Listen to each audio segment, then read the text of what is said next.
Pernahkah kamu membayangkan satu zaman di mana kebenaran dianggap sebagai kebohongan dan kebohongan dipuja sebagai satu kebenaran?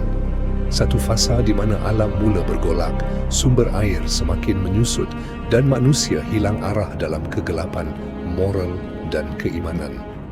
Di dalam penceritaan Nabawi dan Al-Quran, detik-detik ini adalah petanda awal sebelum munculnya ujian fizikal dan rohani paling dahsyat dalam sejarah manusia.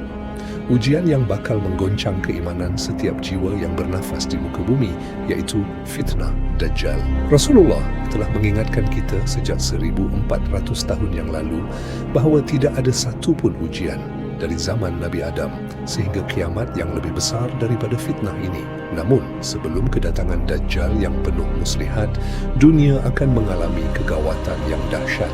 Kemarau panjang berlaku, peperangan merebak di segenap penjuru, dan ketakutan menyelubungi hati manusia. Di tengah-tengah kebingungan inilah, umat manusia mula mencari satu sosok pemimpin yang mampu menyatukan kembali jiwa-jiwa yang kian terombang-ambing.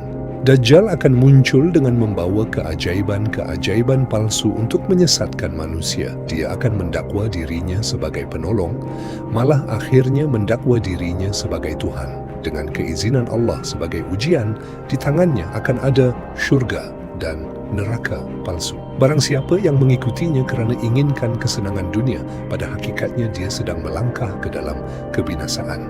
Dia akan menjelajahi seluruh pelosok bumi dengan kepantasan yang luar biasa, membawa fitnah ke setiap kota dan desa.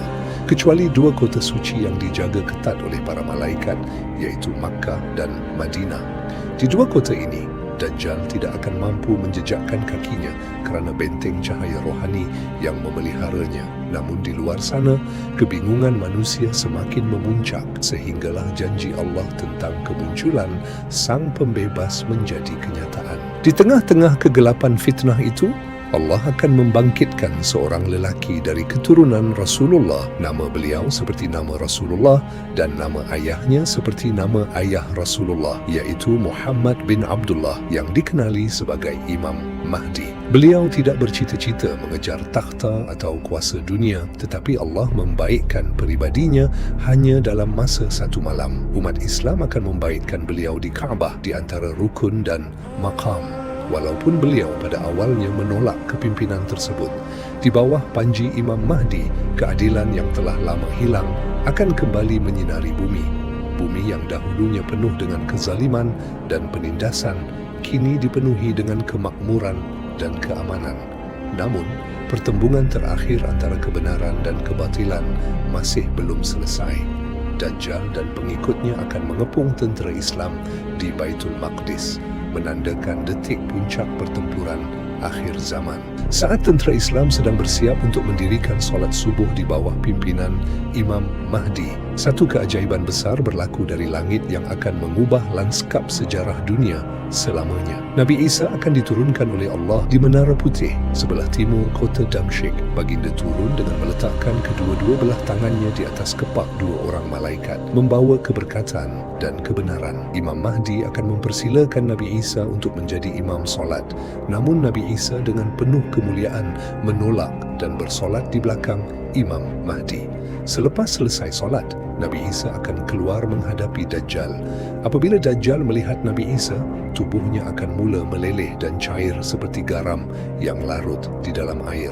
Nabi Isa akhirnya akan menewaskan Dajjal di pintu Lud, menamatkan fitnah terbesar yang pernah menimpa umat manusia. Sahabatku, penceritaan tentang Dajjal dan Imam Mahdi bukanlah sekadar kisah untuk menakut-nakutkan kita.